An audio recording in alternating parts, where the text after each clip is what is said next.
आइए सुनिए धारावाहिक देश मेरा उजला उजला की तीसरी कड़ी। लेखक हैं शैलेंद्र, निर्देशक और प्रस्तुतकर्ता काजल सूरी।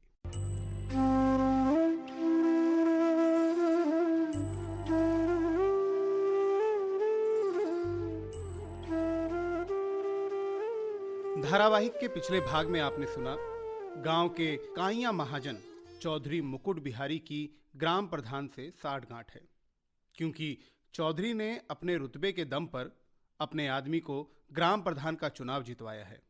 अब चौधरी पंचायत के खर्चे से अपनी जमीन पर पुश्ता बनवाना चाहता है। जोया ने स्कूल जाना छोड़ दिया है। अदिति के कारण पूछने पर वो बताती है कि उसके तेज मिजाज रूढ़िवादी चाचा की जिद पर ऐसा हुआ है। अदिति जोया के अब्बा से बात करने का निश्चय करती है। अदिति गांव घूमकर आई है। गांव की गंदगी से वो बहुत दुखी है।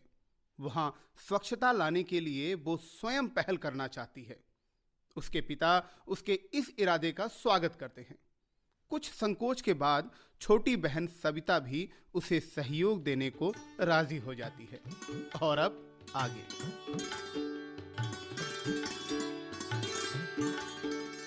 नमस्कार साबिर चाचा। अरे अरे, जीती रहो बेटी, जीती रहो। आओ आओ अदिति बेटी। जोया पड़ोस वाले घर में गई है, तुम बैठो, मैं उसे बुला लाता हूँ। नहीं चाचा, रहने दीजिए, उसे मत बुलाइए। अरे ये क्या बात हुई अदिति? जोया से मिलने आई हो तो उसे मिलोगी नहीं? कहीं उसने तुमसे झगड़ा तो नहीं किया?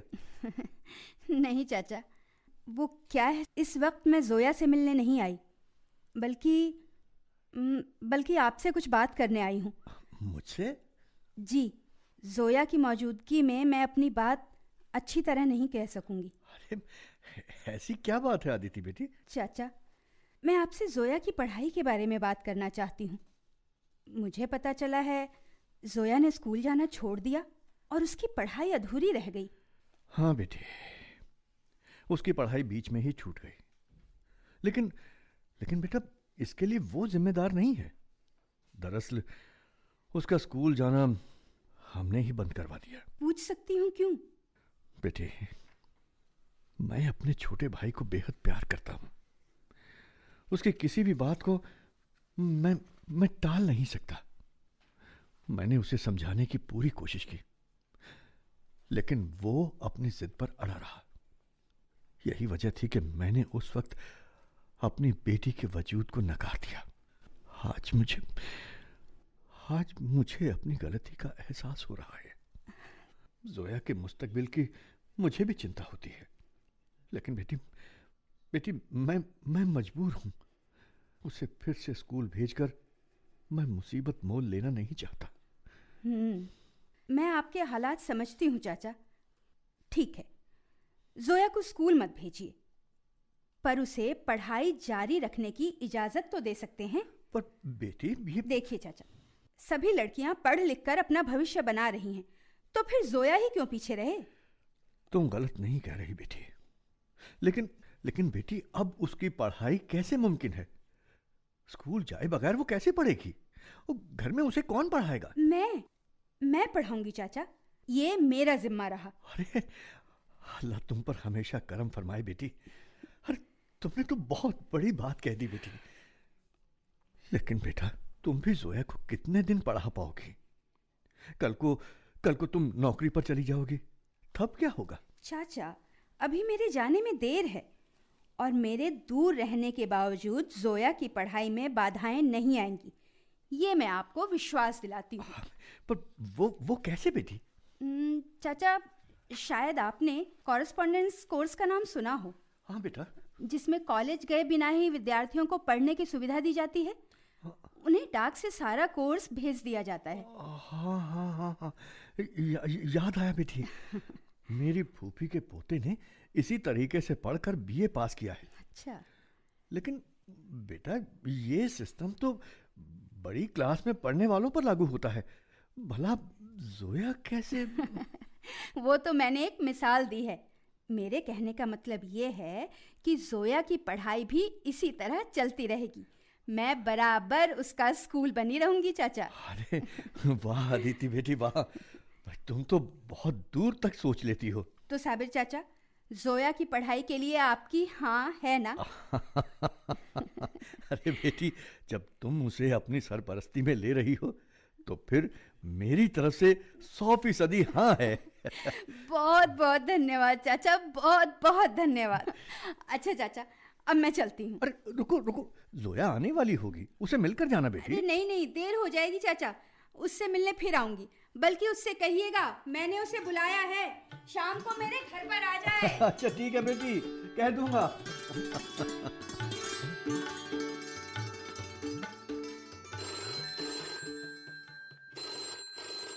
हेलो। कैसी हो Aditi? I am fine Jay, and hope you are too. क्या हो रहा है जय? हाल चाल कैसे हैं? अच्छा जी, मैंने फोन किया तो आप मेरे हालचाल पूछने लगी। मैडम, जब से घर गई हो ना, एक फोन नहीं किया तुमने। मैसेज तो कर देती थी। हाँ, सिर्फ छोटा सा SMS। वैसे वैसे कई दिनों से तुम्हें फोन करने का सोच रही थी, पर इतनी फुर्सत ही नहीं मिली। अरे क्या इतनी बिजी हो अदिति कि मुझे फोन करने का भी समय नहीं मिला तुम्हें? जानते हो जय, तुम्हें फोन करने का मतलब है मोबाइल को घंटों कान से लगाए रखना, और उसके लिए खासा वक्त चाहिए। ओके, ठीक है, अब से तुम्हारे हालचाल पूछकर फोन बंद कर दिया करूंगा। कैसे बंद कर दोगे? तुम्हारी वो नेवर एंडिंग बातें सुनना मुझे अच्छा जो लगता है। अभी मुझे किसी काम से जाना है। ये फोन मैंने तुम्हें एक मजेदार घटना सुनाने के लिए किया है। अच्छा, सुनाओ ना, क्या घटना है? ये इवेंट तुम्हारी रूममेट शारदा वासुदेवन से जुड़ा है। हाँ? मुझे नहीं पता था कि शारदा इतनी साहसी लड़की है। Hats off to her. ओहो, बात बताओ ना, क्या हुआ? अरे शारदा अब जहाँ रहने लगी है, हाँ? उधर ही मेरा एक दोस्त रहता है। अच्छा। एक शाम मैं अपने दोस्त से मिलने गया, तभी देखा शारदा वासुदेवन अपने बगल वाले फ्लैट के बंद दरवाजे पर खड़ी है और फ्लैट में रहने वाली महिला को अंदर जाने नहीं दे रही है। अच्छा? दोनों के बीच तकरार होते देख मैंने बीच बचाव करना ठीक समझा, लेकिन तब तक बात आगे बढ़ चुकी थी।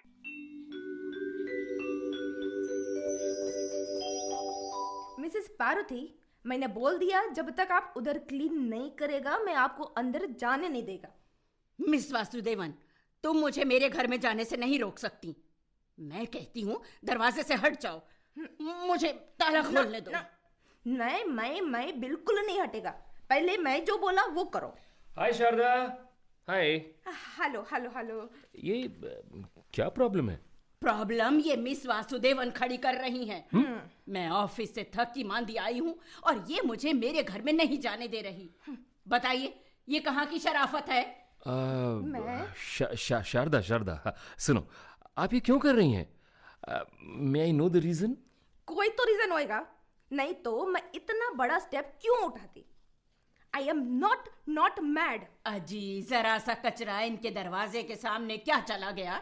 इन्होंने तूफान खड़ा कर दिया। वासुदेवन, तुम सीधे से हटती हो या मैं पुलिस को बुलाऊं? नो, तुम पुलिस को बुलाओ, जरूर बुलाओ। मैं पुलिस को बताएगी कि मिसेस पार्वती रोज मेरे घर के सामने कूड़ा डालता है। मुझे शाम को ऑफिस से आकर दोबारा सफाई करना पड़ता। मिसेस पार्वती, क्या ये सच है? वो ऑफिस जाने की तैयारी में कभी कभी कूड़ा डस्टबिन में डालना भूल जाती हूँ। डस्टबिन दूर रखा है ना? यस, इसीलिए मेरा साइड में फैला देती। जय, मैं इनको कई बार रिक्वेस्ट किया कि ऐसा नहीं करो, आप अपना घर साफ करो और मेरा घर गंदा। ये क्लीनलीनेस तो नहीं हुआ। लेकिन ये मानता ही नहीं। ये देखो यहाँ कितना रबिश फैला है। मैंने डिसाइड कर लिया, जब तक ये यहाँ सफाई नहीं करेगी मैं इनको घर के अंदर जाने नहीं देगी। एक्सक्यूज मी मैम, देखिए आप एक सेंसिबल लेडी हैं, फिर आप ये क्यों भूल जाती हैं कि आपके पड़ोस में गंदगी रहेगी तो उसका असर आप पर भी पड़ेगा। आई एम सॉरी, आइंदा ऐसा नहीं होगा। अच्छा हटो, मुझे ताला खोलने दो। नो, अब भी नहीं। आपको पहले झाड़ू से इधर सफाई करना पड़ेगा। अब मामला खत्म करो शारदा, ये अपनी गलती मान रही हैं। इतना दिन मैं सफाई किया, एक दिन ये कर लेगा तो इनको ऑब्जेक्शन नहीं होना चाहिए ना? तुम ठीक कह रही हो, मैंने कूड़ा फैलाया है। मैं अभी साफ कर देती हूँ। Thank you Mrs Aparti, thank you. आप सफाई करने के लिए तैयार हो गए, यही बड़ा बात है। अब आप अंदर जाइए, मैं इधर क्लीन कर लेगा। So kind of you, thank you. Okay.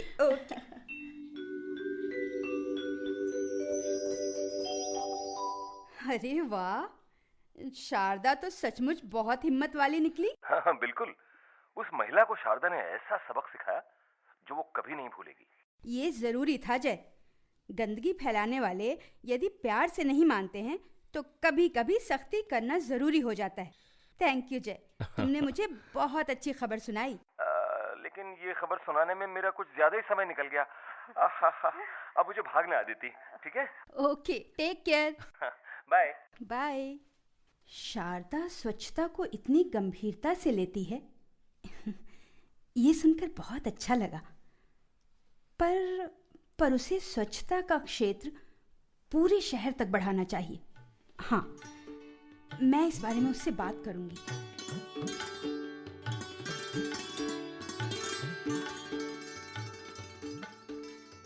यकीन मानिए अदिति बाजी, अब्बू ने आपकी बात का जरा भी बुरा नहीं माना, बल्कि उन्हें तो आपका साफ साफ बात करने का तरीका बहुत अच्छा लगा। अच्छा जोया, मैं तुम्हारे लिए किताबें ले आऊंगी। जी। तुम रोज मेरे घर आकर नियम से पढ़ाई करना। जी बाजी। ईश्वर ने चाहा ना तो देखना, 2 साल बाद तुम ओपन स्कूल से इम्तिहान दे सकोगी। अदिति बाजी, आपका बहुत बहुत शुक्रिया। आपकी वजह से मुझे आगे बढ़ने का रास्ता मिल गया। इस रास्ते पर चलती जाना जोया, कभी रुकना मत। जी बाजी, कभी नहीं रुकूंगी। अच्छा जोया जी, तुम्हारा काम तो हो गया। अब मुझे कुछ काम करना है जिसमें तुम्हारा सहयोग चाहिए। मैं हाजिर हूँ बाजी, आप काम तो बताइए।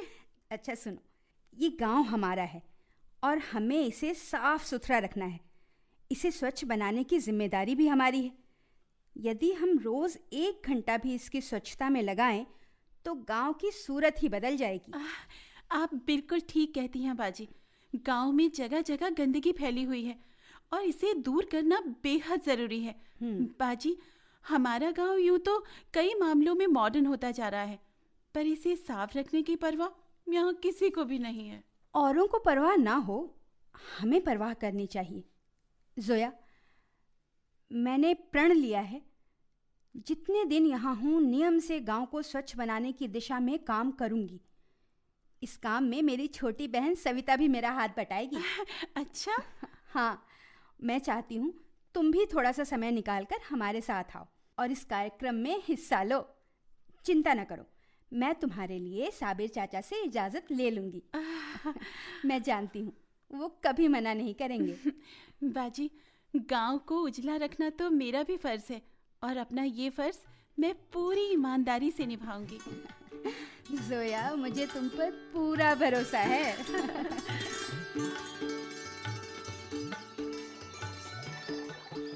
अदिति, तू तो नदी देखने में ऐसी रम गई कि घर चलने का नाम ही नहीं ले रही। चल बेटी, तेरी माँ इंतजार कर रही होगी। बाबा, बस थोड़ी देर में चलते हैं। बाबा, जब मेरे पाँव के नीचे से ये ठंडा ठंडा पानी बहता है ना, तो ऐसा लगता है जैसे पाँव में कोई गुदगुदी कर रहा हो। पगली, तू तो बच्चों जैसी बातें कर रही है। कभी कभी बच्चा बनना अच्छा लगता है बाबा।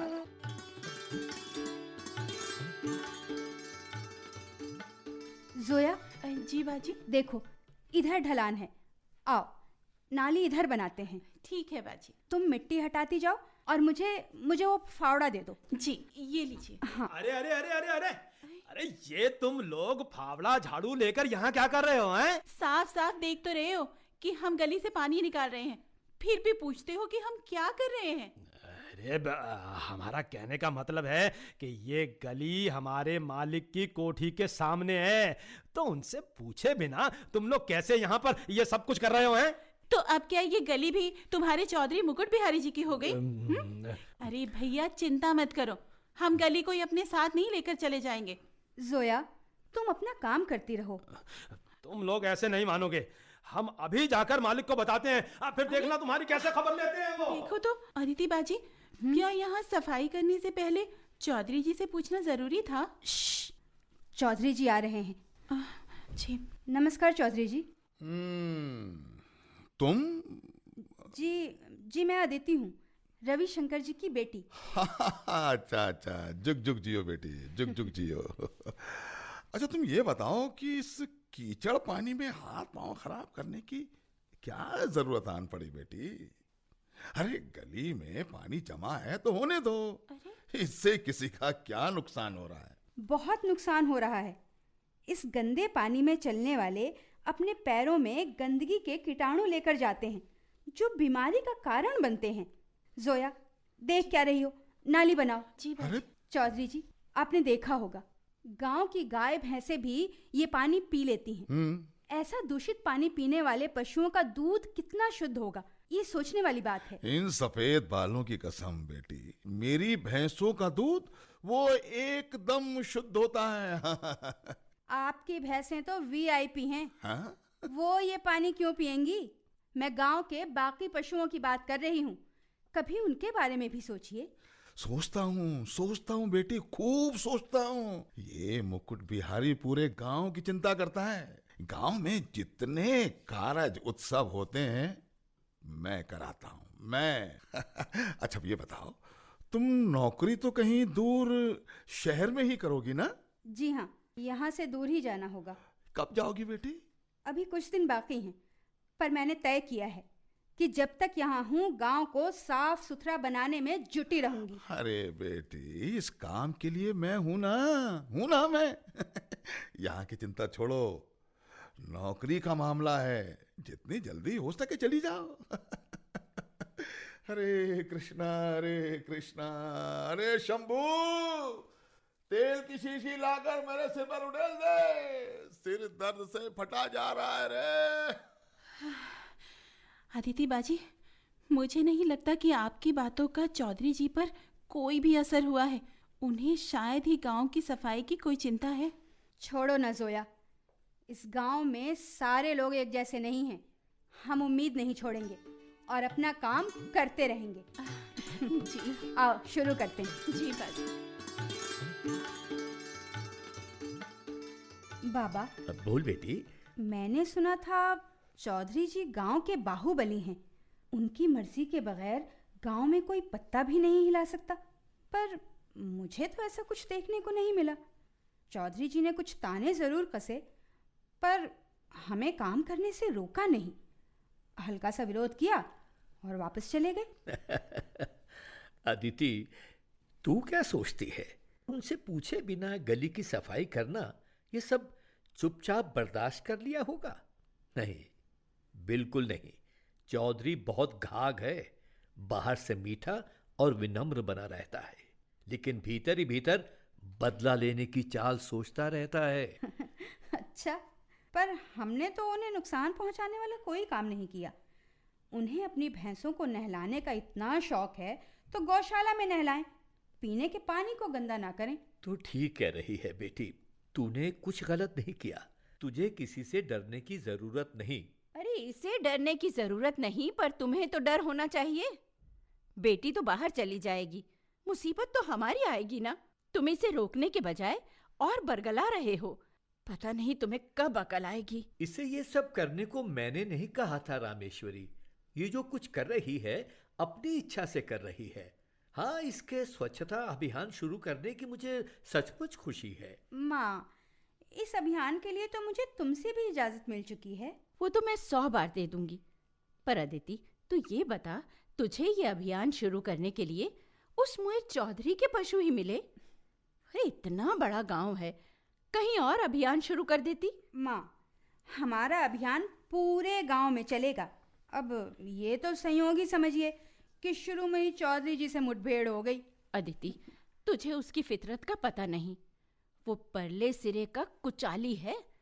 गरीबों को उधार पैसे देकर तगड़ा ब्याज वसूल करता है और उन्हें बंधुआ मजदूर बनाकर भी रखता है। पूरे गांव में उसका दबदबा है, कोई उसके खिलाफ नहीं बोलता।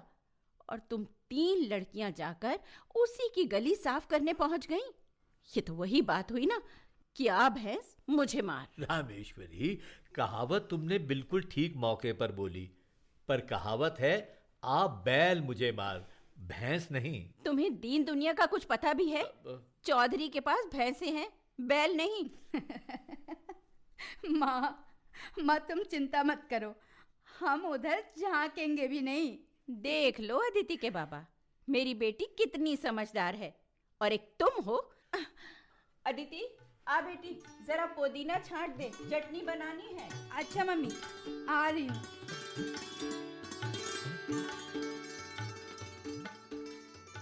बाबा सो गए बाबा? नहीं, बैठ बेटी। आज आप राजपुर गए थे, हो गई भेंट दोस्त से?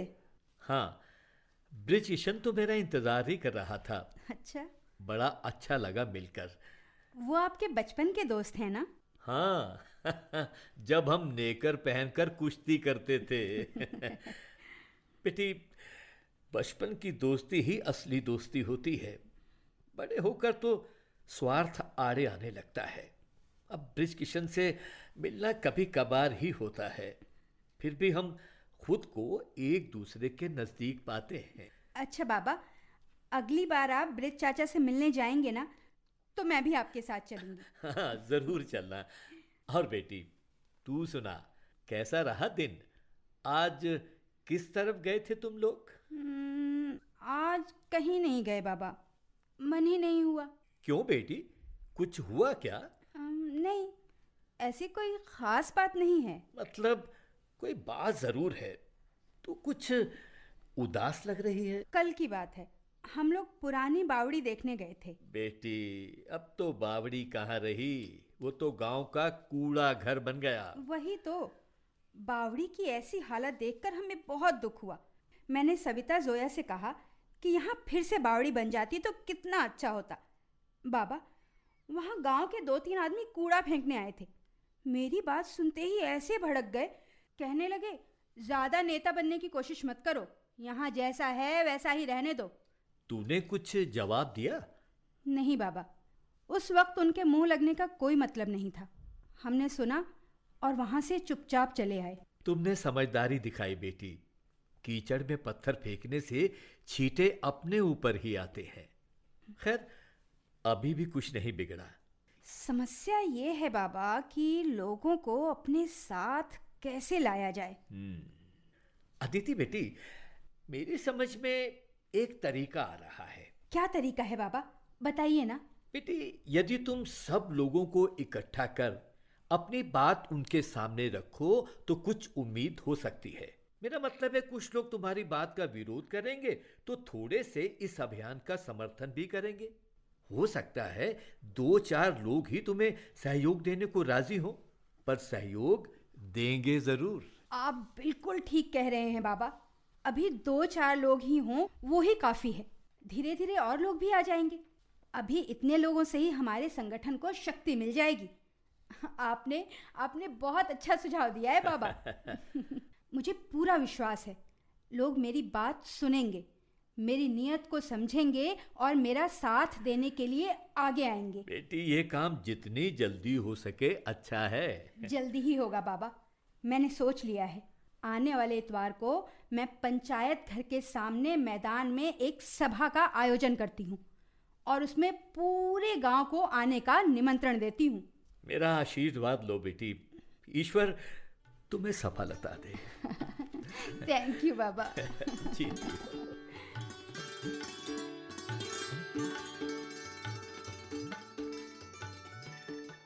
मैं कहता हूं प्रधान जी, इस गांव के बुरे दिन आने में अब देर नहीं है। वो हमारे आगे की छोकरी कॉलेज में 4 अक्षर पढ़कर हमें सीख देने चलिए। हमें, मैं कहता हूं अंधेर है प्रधान जी, अंधेर।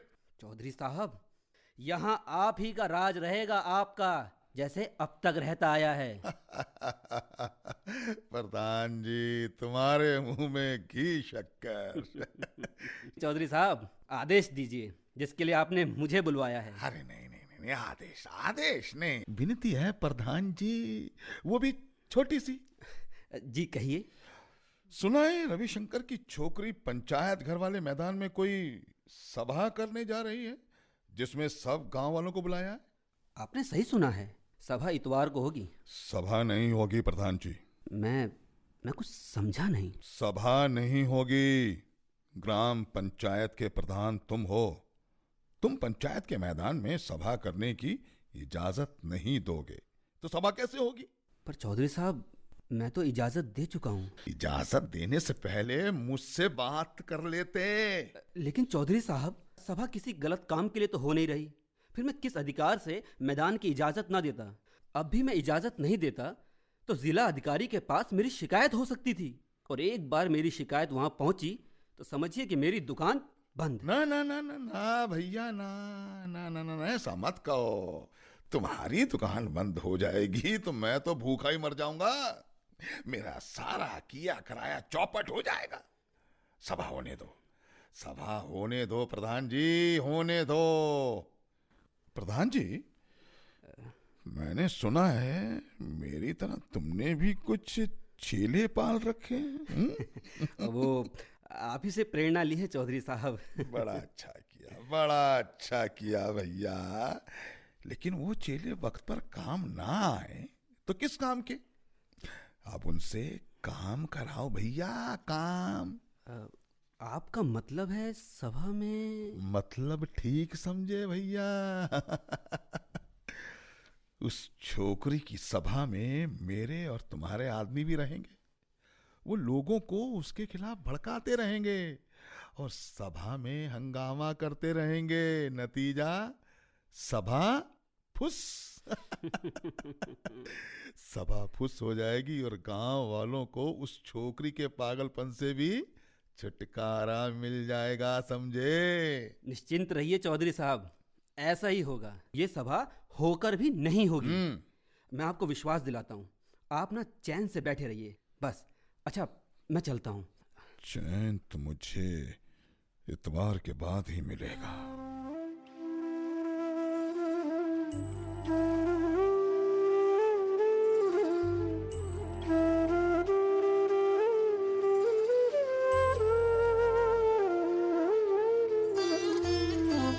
अभी आप सुन रहे थे धारावाहिक देश मेरा उजला उजला की तीसरी कड़ी।